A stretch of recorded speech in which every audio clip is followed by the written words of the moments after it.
Saudara-saudaraku yang terkasih di dalam Yesus Kristus, salam jumpa dan jumpa lagi. Sangat senang berjumpa dengan saudara-saudara di dalam firman Tuhan. Firman yang menguatkan kita menjalani hari-hari kehidupan kita. Saudara-saudara, kebahagiaan itu datangnya dari Tuhan. Suka, duka, semua kita jalani di dalam Tuhan. Shalom, senang sekali bisa berjumpa dengan saudara dalam renungan kita pada saat ini. Dan sebelum kita mendengarkan firman Tuhan, marilah kita bersatu dalam doa. Damai sejahtera Allah yang melampaui segala akal, kiranya memenuhi hati dan pikiranmu dalam Kristus Yesus Tuhan kita. Amin. Firman Tuhan bagi kita pada saat ini dari Markus pasal 8 ayat 35. Karena siapa yang mau menyelamatkan nyawanya, ia akan kehilangan nyawanya. Tetapi barang siapa kehilangan nyawanya karena aku dan karena Injil, ia akan menyelamatkannya. Demikian firman Tuhan. Bapak, Ibu, saudara-saudari yang terkasih dalam nama Tuhan Yesus Kristus, inilah perkataan langsung dari Tuhan Yesus Kristus dengan jelas dan tegas mengungkapkan syarat dalam mengikut Yesus. Ya, lebih jelasnya di ayat 34 mengatakan, kalau ada orang yang mau mengikut Yesus, mari sangkal diri, pikul salib, dan ikut aku. Menyangkal diri, ya, hidupku bukannya aku lagi, tapi untuk Kristus. Nah gitu. Pikul salib, yaitu kalaupun ada cemoohan orang, fitnaan orang, karena kita melakukan kebaikan dalam Yesus Kristus, melakukan kabar baik dan keselamatan dalam Yesus Kristus, maka lihat, jalani, sabar dalam melangkah, karena itulah salib yang dipikul oleh setiap orang yang percaya kepadanya. Dan ikutlah aku, yaitu mengikuti teladannya, bahkan teladan sampai mati di kayu salib untuk memberitakan kabar baik. Makanya itu di ayat ke-35 ini mengatakan, orang yang mengikut Yesus bahkan sampai akhir kehidupannya, dia akan memperoleh kehidupan itu sendiri. Tapi kalau ada orang yang senantiasa tidak mau kehilangan nyawanya, maka dia juga akan kehilangan nyawanya. Bapak, Ibu, saudara-saudari yang terkasih dalam nama Tuhan Yesus Kristus, sangat unik dalam hal mengikut Yesus.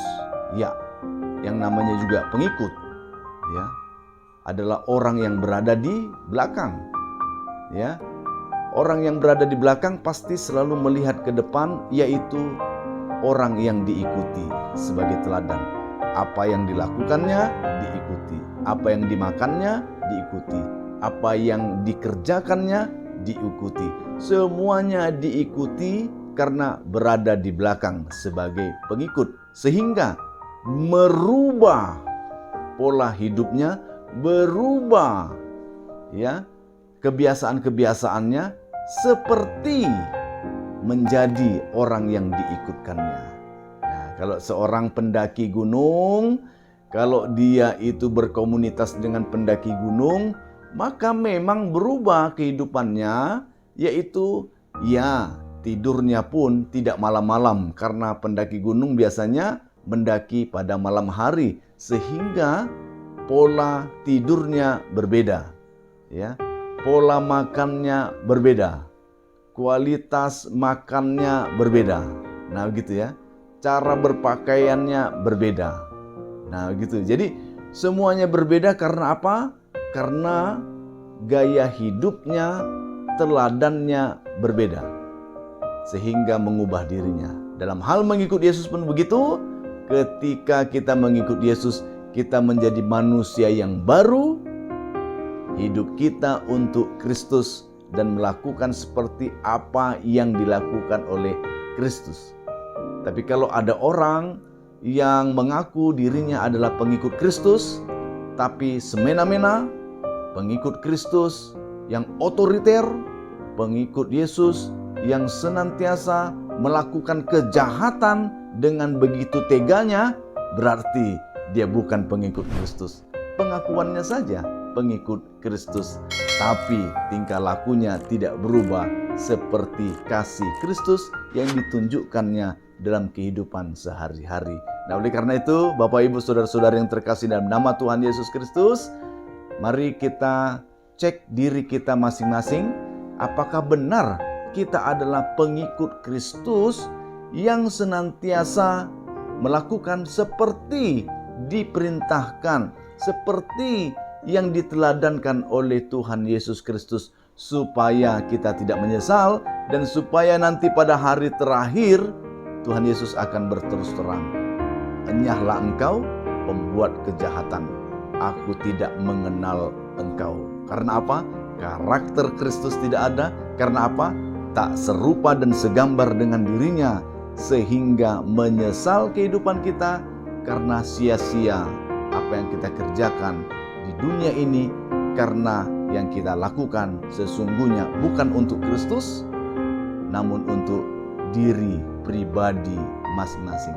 Nah, oleh karena itu, mari bersama Bapak Ibu Saudara-saudara yang terkasih dalam nama Tuhan Yesus Kristus, kita kerjakan dan lakukan apa yang dilakukan Tuhan Yesus, bahkan sampai mati untuk Kristus dan untuk Injilnya. Kiranya Tuhan memberkati kita semua. Amin. Kita bersatu dalam doa. Terima kasih Tuhan, kami sungguh mengucap syukur. Firman-Mu kembali menguatkan kami. Kalaupun dalam kehidupan kami menghadapi pergumulan karena melakukan kebenaran, biarlah Tuhan kami membutuhkan pertolongan-Mu sehingga kami dapat melalui pergumulan itu dengan kemenangan. Dan meskipun harus kami merelakan nyawa kami, diri kami tetap tunduk, taat kepada perintah Tuhan. Terima kasih Bapa, kami serahkan seluruh hidup kami ke dalam tangan-Mu. Dalam nama Yesus Kristus kami ucap syukur dan berdoa. Amin. Ya, kita akan berjumpa dalam renungan-renungan berikutnya. Kiranya semakin menguatkan kita semua dalam menjalani hari-hari dan kehidupan kita. Dan jangan lupa untuk berbahagia. Shalom.